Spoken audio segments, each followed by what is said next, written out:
perjalanan Santo Carolus Lwanga, seorang martir Uganda. Kebenaran dan keluhuran ajaran Yesus di mana-mana dibela oleh para pengikutnya, meskipun hal itu mengakibatkan kematian. Di seluruh penjuru dunia, semangat ini membara, termasuk di daratan Afrika, khususnya Uganda, di mana pembelaan akan iman telah merenggut banyak nyawa para martir. Ketika itu, adat istiadat di sana masih tergolong sangat primitif. Perdagangan budak, poligami, dan pemerkosaan anak-anak dianggap sebagai hal yang biasa.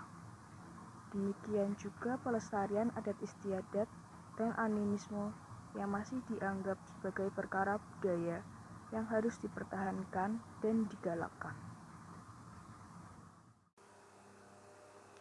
Oleh karenanya, kedatangan misionaris Katolik pada tahun 1879 untuk mewartakan Injil Kristus dianggap sebagai penghalang keberlangsungan praktek adat istiadat dan kebiasaan yang terjadi di masyarakat. Akibatnya, penguasa setempat melancarkan aksi pembunuhan terhadap para misionaris itu. Banyak pemuda Uganda yang telah menjadi Kristen dibunuh. Salah satunya adalah Carolus Lwanga, seorang berusia anak-anak yang memiliki pekerjaan melayani Raja Mwanga. Mwanga dikenal sebagai raja yang bejat. Hal ini didasarkan karena Mwanga biasa memuaskan nafsunya kepada anak-anak lelaki yang melayaninya. Melihat ini, Carolus Lwanga selalu bersikap hati-hati. Ia juga mengingatkan anak-anak Uganda yang telah menjadi Kristen agar tidak tercemar oleh tindakan buruk Raja Mwanga. Suatu hari, Raja mendapati para pelayan sedang mengikuti pelajaran agama dari seorang misionaris. Ia sangat marah dan lalu membunuh anak-anak itu. Keesokan harinya, ia mengumpulkan ketua-ketua suku dan meminta pertimbangan mereka untuk menghukum anak-anak lain. Namun, hal itu sama sekali tidak menggetarkan hati mereka. Atas nasihat dari Carolus Lwanga, anak-anak muda itu rela mati demi imannya. Raja Mwanga semakin menjadi-jadi. Ia menangkap dan memenjarakan mereka, termasuk salah satunya adalah Carolus Lwanga.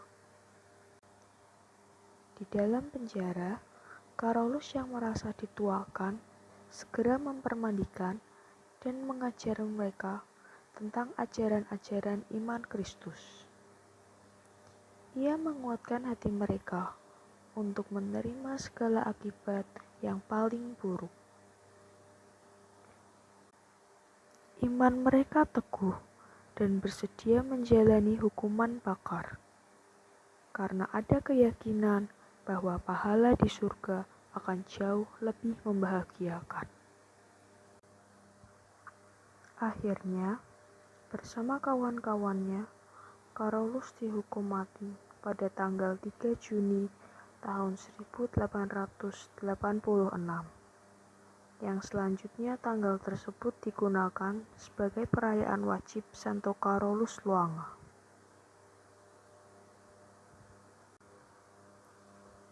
"78 tahun kemudian, pada tahun 1964, Carolus dinyatakan kudus oleh Sri Paulus ke-6.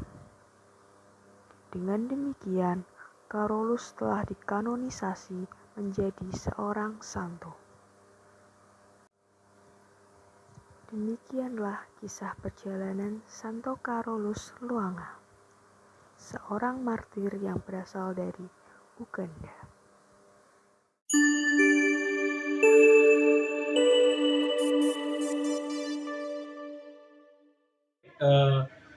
Di lingkungan kita kenapa memilih pelindung lingkungan Santo Carolus dari Lwanga?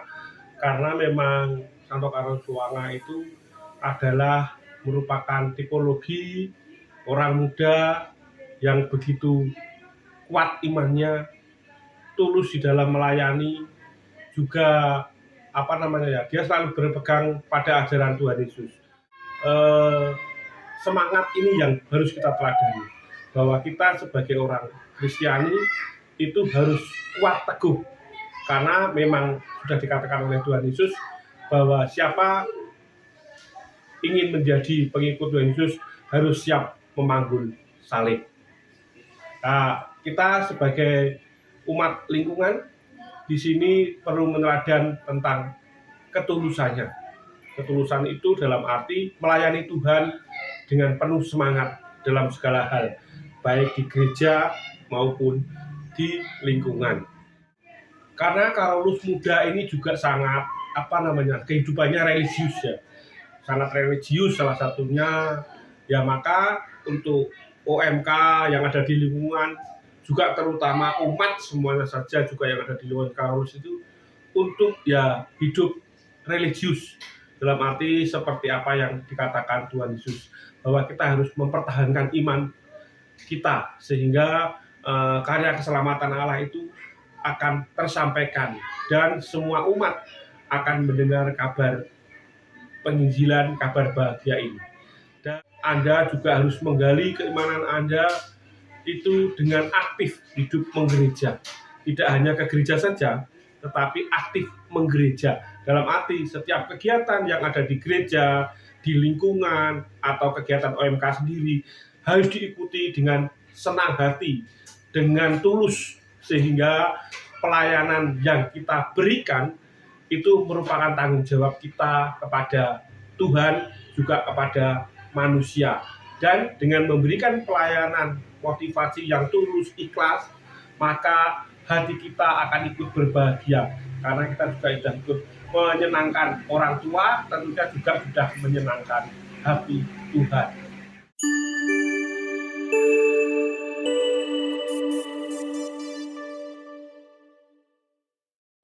Santo Carolus Luanga ini memang tipologi orang muda yang imannya kuat, terus dia juga tulus di dalam melayani. Maka di sini yang bisa kita ambil dari Santo Carolus Luanga ini adalah kita harus memberi pelayanan kepada lingkungan, kepada gereja maupun kepada masyarakat. Kalaupun toh di lingkungan, yaitu di sini salah satunya mungkin yang sudah menjadi kebiasaan kita, yaitu doa rosario, terus BKSN atau Advent atau pertemuan Prapaskah, dan kegiatan-kegiatan lain yang ada di lingkungan. Doa arwah, doa selapanan, dan lain sebagainya. Terus untuk gereja, kegiatan di gereja itu sudah sangat banyak sekali ya. Menjadi pelayan Tuhan itu tidak harus jadi ketua lingkungan. Syukur-syukur nanti kalau bisa jadi ketua lingkungan atau ketua wilayah atau mungkin jadi romo atau suster. Tapi yang namanya memberi pelayanan atau bekerja di ladang Tuhan itu bermacam-macam, menjadi anggota kur, terus bisa menjadi petugas tatip, atau menjadi parkir, atau mungkin membantu petugas paramenta dan lain sebagainya. Juga bisa membantu kegiatan-kegiatan yang lain. Dan yang terpenting untuk semuanya itu dilakukan dengan tulus dan senang hati. Tentunya kita jangan lupa kita meminta bimbingan dari Roh Kudus, sehingga segala sesuatu yang kita lakukan berkenan kepada Tuhan dan sesama.